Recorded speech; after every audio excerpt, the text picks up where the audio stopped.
کہ بچوں پہ نبی کریم صلی اللہ تعالی وسلم عمومی طور پہ بڑی شفقت فرمایا کرتے تھے، اور حسنین کریمین کا جب معاملہ آتا تھا تو نبی کریم صلی اللہ تعالی وسلم کا انداز ان کے ساتھ بالکل جدا گانا ہوتا تھا. جیسے صحابہ کرام کہتے ہیں کہ ہم نے دیکھا کہ نبی کریم صلی اللہ تعالی وسلم نماز ادا فرما رہے ہوتے تھے، اور حسنین کریمین میں سے کوئی بھی آ کے اگر آپ کی پشت پر بیٹھ جاتے تو آپ اپنے سجدوں کو طویل کر دیا کرتے تھے، یعنی سجدے سے اٹھیں گے تو بچے کو تکلیف ہوگی، تو یہ ان کا خیال رکھتے تھے. اور ایک مرتبہ صحابہ کرام بیان کرتے کہ نبی کریم صلی اللہ تعالی وسلم ہمارے درمیان جلوہ گر تھے اور ممبر پہ تشریف فرما تھے اور خطبہ ارشاد فرما رہے تھے. تو نبی کریم صلی اللہ تعالی وسلم ملاحظہ فرمایا کہ حسن و حسین یہ حسنین کریمین چھوٹی عمر میں تھے، بالکل بچپنے کی کہہ لیں، لڑکپن کی کہہ لیں، تو مسجد میں آ رہے تھے. تو مسجد میں آتے آتے امام حسین گر گئے، جیسے بچہ چلتے چلتے گر جاتا ہے، تو امام حسین کی عمر بھی کم تھی تو وہ گر گئے. تو نبی کریم صلی اللہ تعالی وسلم نے اپنے خطبے کو وہیں موقوف فرمایا اور آگے بڑھ کے امام حسین کو اٹھایا، اپنی گود میں لیا اور اسی انداز میں خطبہ ارشاد فرمایا. سبحان اللہ. اور کئی دفعہ صحابہ کرام نے یہ بھی بیان کیا کہ نبی کریم صلی اللہ تعالی وسلم نے اپنے شانوں پر دونوں شہزادوں کو سوار کیا، اور پھر صحابہ کرام سے بھی اس طرح کی روایت ملتی ہیں کہ صحابہ کرام نے بھی دونوں شہزادوں کو اپنے شانوں پر سوار کرتے تھے، تو یہ ان کو پروٹوکول دیا جاتا تھا. ایک مرتبہ نبی کریم صلی اللہ تعالی وسلم کے گود مبارک میں سیدھی جانب پر امام حسین رضی اللہ تعالیٰ عنہ تشریف فرماتے، اور الٹی جانب پر حضور علیہ السلام کے اپنے شہزادے حضرت ابراہیم علیہ السلام حضرت ابراہیم رضی اللہ تعالیٰ عنہ تشریف فرماتے. تو ایک فرشتے اس وقت حاضر ہوئے اور انہوں نے نبی کریم صلی اللہ تعالی وسلم سے فرمایا کہ کیا آپ ان دونوں کو چاہتے ہیں؟ تو نبی کریم صلی اللہ علیہ وسلم نے فرمایا کہ جی ہاں بالکل میں ان دونوں کو چاہتا ہوں. پھر فرشتے نے عرض کی کہ لیکن رب کی رضا یہ ہے کہ ان دونوں میں سے کوئی ایک آپ کے ساتھ رہے گا اور ایک کو آپ سے جدا ہونا ہے. تو نبی کریم صلی اللہ تعالی وسلم نے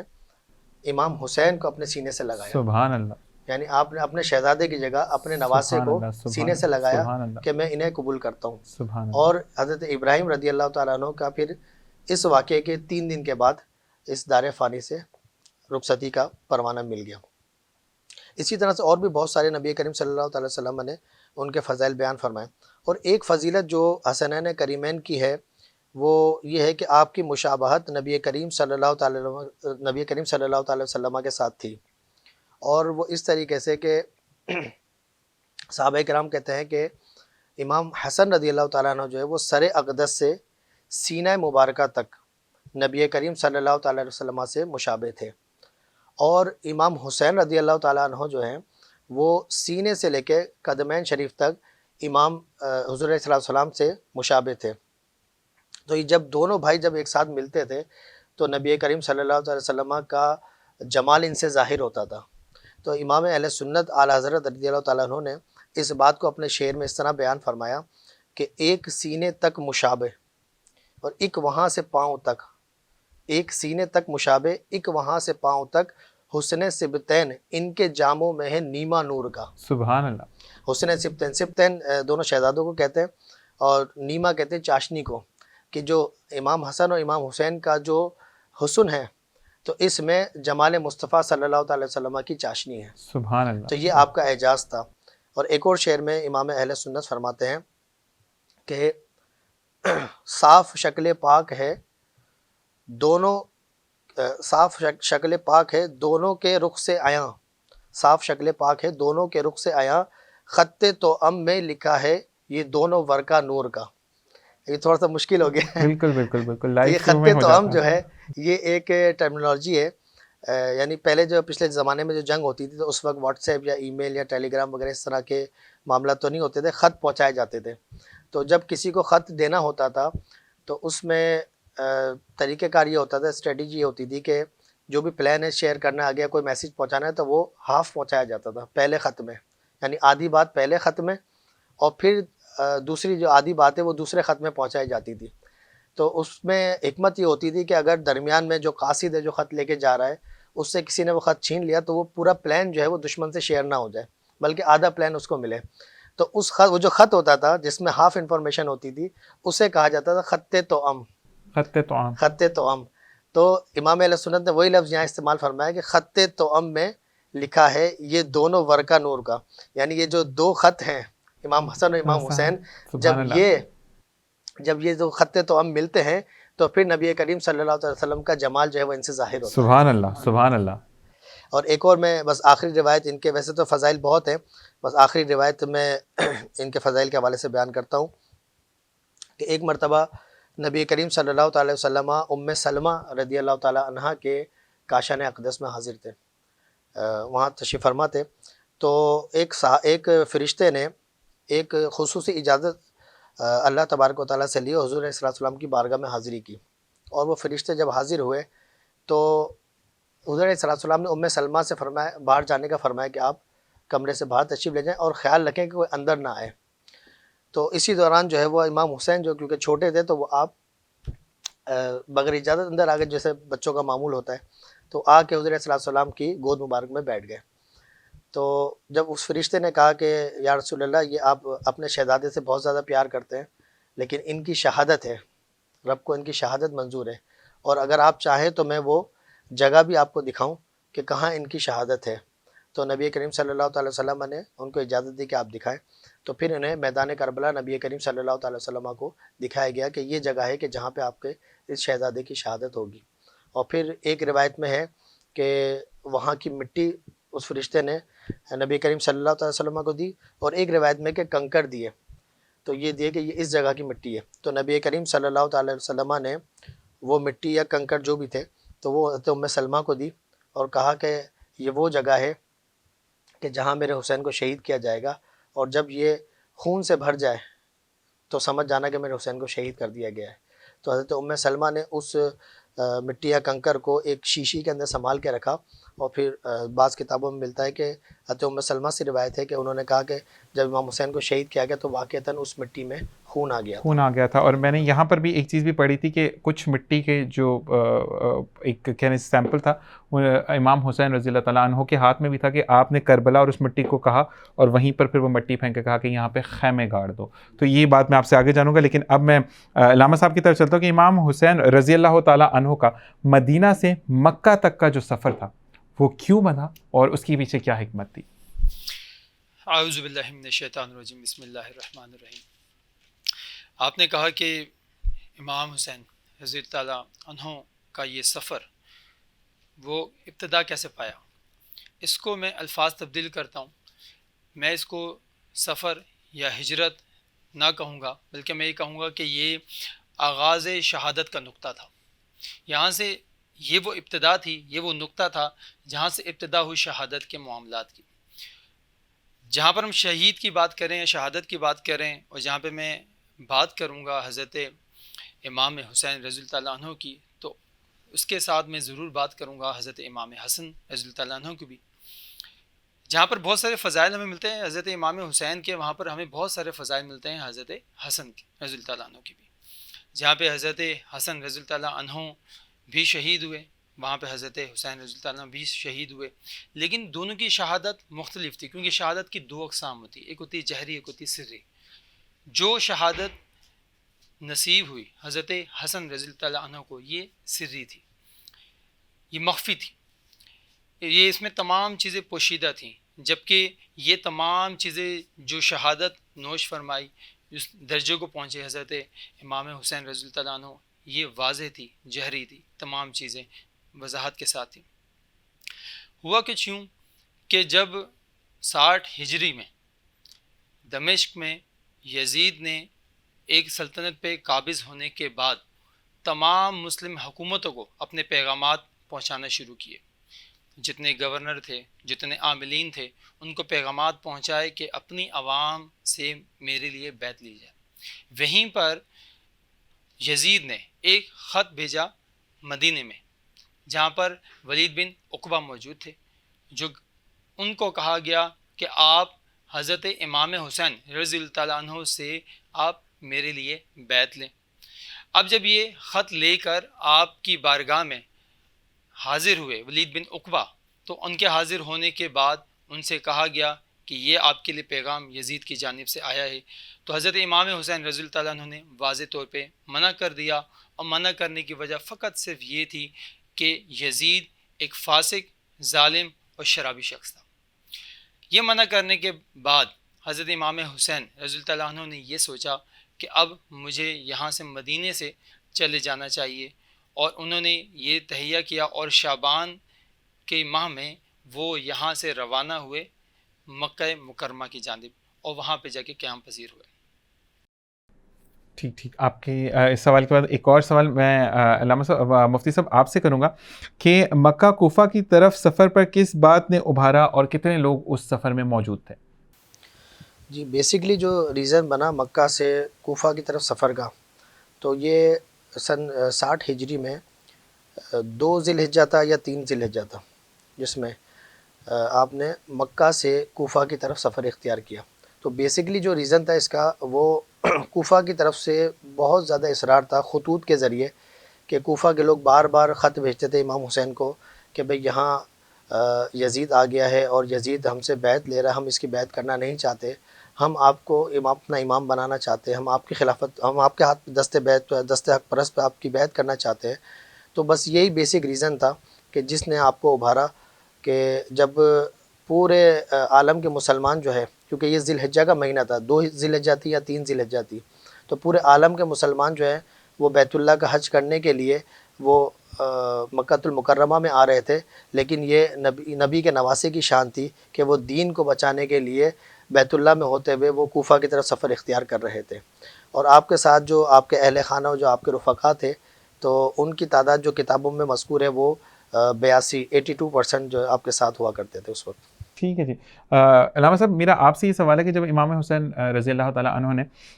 مکہ سے کوفہ کی طرف سفر باندھا، تو اس وقت آپ کے مکہ شریف میں اس وقت کتنے صحابی موجود تھے اور ان کی کیا کیا رائے تھی؟ مطلب وہ اس حق میں تھے جانے کے، کیونکہ جب بھی زمانہ آیا ہے کچھ لوگ مخالف ہوتے ہیں، کچھ لوگ یہ کہتے ہیں کہ اس سفر کو باندھ لینا چاہیے، اور کچھ لوگ آگے کا مطلب فیوچر پلاننگ کرتے ہیں کہ ہو سکتا ہے ہمیں اپ ہو، ہمارے لیے ڈاؤن ہو۔ تو اس ٹائم پر بھی یہی تھا، یا اس ٹائم پر جب امام حسین رضی اللہ تعالیٰ عنہ نے سفر باندھا تو آپ سب جو صحابی تھے آپ کے ساتھ موجود تھے؟ جیسے کہ مفتی صاحب نے تمہید باندھی کہ وجوہات کیا تھی ان سفر کی تیاری کی، جب امام علی مقام حضرت حسین رضی اللہ تعالیٰ عنہ نے یہ طے کیا کہ ہمیں کوفہ کا سفر کرنا چاہیے، تو اس سفر کی تیاری شروع کی، اور جب یہ تیاری مکمل ہو گئی تو آپ کے ساتھ چند صحابہ تھے، جن میں حضرت عبداللہ ابن عباس، عبداللہ ابن عمر، اور اس کے علاوہ ابو سعید خدری شامل تھے۔ ان اصحاب نے آپ کو مشورہ دیا کہ آپ جانے کا ارادہ ترک کر دیں، لیکن آپ کے مشورے کے باوجود امام علی مقام امام حسین رضی اللہ تعالیٰ عنہ نے یہ ارادہ ترک نہ کیا۔ انہوں نے جانے کا ارادہ کیا اور ان کے مشورے پر عمل نہ کیا، وہ اس بات کو کہہ کر کہ میرے والد محترم حضرت علی کرم اللہ وجہہ سے میں نے یہ سنا ہے کہ آپ صلی اللہ علیہ وآلہ وسلم نے فرمایا ہے کہ ایک مینڈے کے باعث کعبۃ اللہ کی عزت و حرمت پامال ہوگی، لہٰذا مجھے ڈر ہے کہ وہ مینڈا میں نہ ہوں، یعنی کہ ایسا نہ ہو کہ میرے قتل کے در پر آ کر کعبۃ اللہ شریف کی حرمت پامال ہو۔ صرف اس لیے وہ وہاں سے کوچ کیے اور سفر اسٹارٹ کیا۔ ٹھیک ہے جی، مفتی صاحب آپ سے سوال ہے کہ امام حسین رضی اللہ تعالیٰ عنہ نے جب سفر اختیار کرنے کا شروع کیا یا آغاز شروع کیا تو کیا حکمت عملی تھی، اور بیسکلی ان کا کیا کانسیپٹ تھا، جو کہ ہمارے دیکھنے والے اس کو کلیئر کرنا چاہیں گے؟ اور میں بالکل آپ سے یہ چاہوں گا کہ پروگرام ضرور دیکھیں، کیونکہ آج کے دن ہم نے یہ مختص کیا تھا کہ ہم سفر کربلا کو بیان کریں گے۔ تو جی مفتی صاحب۔ جی جیسے علامہ کامران صاحب نے ذکر کیا کہ صحابہ کرام نے اس وقت آپ کو مشورے دیا، اکابر صحابہ تھے جس میں ابن عباس، ابن عمر، عبداللہ ابن عباس، عبداللہ ابن عمر، یہ بڑے نام ہیں، تو انہوں نے منع کیا، اور انہوں نے بھی یہی ریزن بیان کیا کہ کوفہ والے کے جو سابقہ تجربات ہیں وہ بڑے اچھے نہیں ہیں، کیونکہ حضرت علی رضی اللہ تعالیٰ عنہ کی شہادت بھی کوفہ میں ہی ہوئی، اور کوفہ والوں کے بارے میں یہ بھی ایک چیز ہے کہ وہ وعدے خلافی میں بہت آگے تھے، بالکل، کہ وہ بات کر کے اس کو اپوزٹ، جیسے کہ آج کہتے ہیں کہ بات سے پھر جانا، تو کوفے کے لیے یہ مشہور تھا۔ جی یہ مشہور تھا، یہی صحابہ کرام نے آپ کو منع کیا، لیکن بعض کتابوں میں یہ بھی لکھا ہے کہ حضرت امام حسین رضی اللہ تعالیٰ عنہ نے فرمایا کہ بھئی مجھے پہلے تو صحابہ کرام کے جب مشورے آئے تو آپ نے کہا کہ ٹھیک ہے میں اس بارے میں غور کرتا ہوں. پھر اس رات جب سوئے تو نبی کریم صلی اللہ تعالیٰ وسلم کی خواب میں زیارت ہوئی، اور پھر آپ نے صبح اس خواب کو بیان کیا ان صحابہ کرام، اکابر صحابہ کرام کے درمیان، کہ مجھے کل رات نبی کریم صلی اللہ تعالیٰ وسلم کی زیارت ہوئی اور کچھ راز و نیاز کی باتیں نبی کریم صلی اللہ تعالیٰ وسلم نے مجھ سے ارشاد فرمائی ہیں، لہٰذا میں اب اپنے سفر کو ترک نہیں کروں گا اور اپنا سفر میں کوفہ کی طرف کروں گا. اور جو آپ کا سوال تھا کہ حکمت عملی کیا اختیار کی، تو حکمت عملی یہ اختیار کی تھی کہ آپ نے سب سے پہلے اپنے چچا زاد بھائی حضرت مسلم بن عقیل کو وہاں بھیجا کہ آپ جا کے سچویشن کا جائزہ لیں کہ یہ جو خطوط آئے ہیں اور پھر سابقہ تجربات بھی کوفہ والوں کے ساتھ اچھے نہیں ہیں، تو آپ جا کے پہلے سچویشن کا جائزہ لیں کہ مجھے آنا چاہیے یا نہیں آنا چاہیے. تو یہ آپ کی حکمت عملی تھی اور بہت ہی بیسٹ تھی کہ آپ نے جب حضرت مسلم بن عقیل وہاں گئے تو وہاں ہزاروں کی تعداد میں لوگ جو ہے وہ حضرت امام حسین رضی اللہ تعالیٰ عنہ کی ہاتھ پر بیعت کرنے کے لیے راضی تھے اور بضد تھے کہ ہم حضرت امام حسین رضی اللہ تعالیٰ عنہ کے ہاتھ پر ہی بیعت کریں گے، کوفہ والے. اور جب وہاں دیکھا تو آپ نے دیکھا سچویشن تو بالکل صحیح ہے، جیسی خطوط میں لکھی ہوئی تھی وہی سچویشن یہاں دیکھی. تو پھر آپ نے جو ہے وہ حضرت امام حسین رضی اللہ تعالیٰ عنہ کو خط لکھا کہ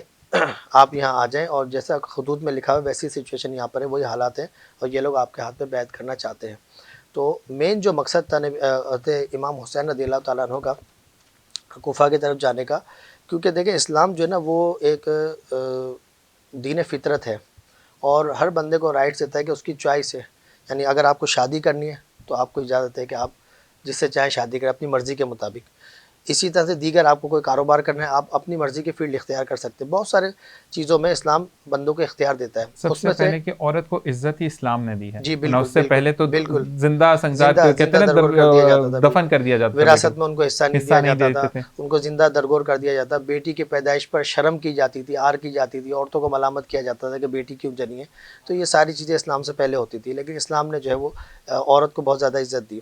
تو اسلام نے جہاں اتنے سارے حقوق دیے، اتنے زیادہ رائٹس دیے اپنے ماننے والوں کو، تو اس میں ایک رائٹ بھی یہ ہے کہ آپ اپنے امیر کو، اپنے لیڈر کو خود چن سکتے ہیں. تو اس وقت خلافت کا دور تھا تو مسلمانوں کا یہ حق تھا کہ وہ اپنا خلیفہ کسے بنانا چاہتے ہیں، ان کے پاس حق تھا. تو جب اتنے زیادہ کثیر تعداد میں لوگوں کے خطوط تھے کہ بھئی ہم امام حسین آپ کے ہاتھ پہ ہم بیعت کرنا چاہتے ہیں، تو امام حسین کے اقوال کتابوں میں لکھے ہوئے ہیں کہ اگر کوفہ والوں نے بروز قیامت، میں نہ گیا وہاں پہ، اور کوفہ والوں نے بروز قیامت بارگاہ خداوندی میں سوال کر دیا کہ ہم تو ان کے ہاتھ پہ بیعت کرنا چاہتے تھے، یہ آتے تو ہم کرتے، تو میں کیا جواب دوں گا. تو ایک بیسک ریزن کیا تھا؟ خوف خدا. کوفہ والوں کو، مسلمان جو وہاں کے تھے ان کو ان کا حق دینا کہ ان کا حق ہے کہ وہ جسے چاہے اپنا خلیفہ مقرر کریں، اور وہ امام حسین کو چاہتے تو ٹھیک ہے، اور ان کے پاس اہلیت بھی تھی کہ وہ خلیفہ بن سکتے تھے.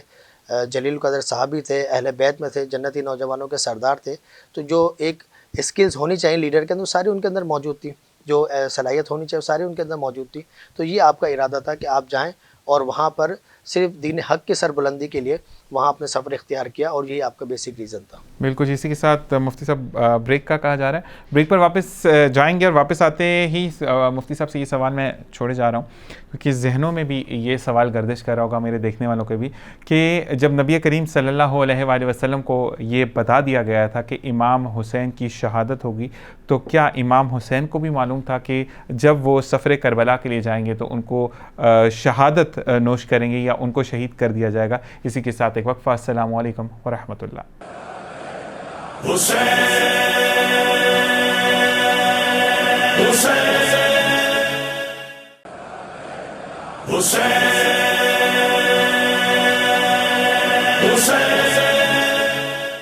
آپ کو پھر ایک بار خوش آمدید کہتے ہیں اس پروگرام میں جس کا نام ہے یاد کربلا، اور سوالات کا سلسلہ جاری ہے. اور جیسے بریک پر جاتے ہوئے میں نے کہا تھا کہ مفتی صاحب سے میں پوچھوں گا کہ نبی کریم صلی اللہ علیہ وآلہ وسلم کو معلوم تھا کہ امام عالی مقام حضرت حسین علیہ السلام رضی اللہ تعالیٰ عنہ کو شہادت ملے گی، تو کیا ان کو یہ معلوم تھا یا نہیں؟ تو مفتی صاحب کیا کہیں گے اس بارے میں؟ جی بالکل، نہ صرف امام حسین رضی اللہ تعالیٰ عنہ کو یہ معلوم تھا بلکہ آپ کی شہادت مشہور تھی. جیسا کہ علامہ کامران صاحب نے ابتدا میں جو شہادت کی قسمیں بیان کی، اس میں شہادت جہری جو تھی وہ امام حسین رضی اللہ تعالیٰ عنہ کے حصے میں آئی، اور بچپن سے ہی آپ کی شہادت کی شہرت تھی. جیسے کہ میں نے بھی شروع میں جو روایت ذکر کی تو وہ آپ کے بچپن کے دور کی روایت ہے. تو نہ صرف آپ کو بلکہ اہل مدینہ میں آپ کی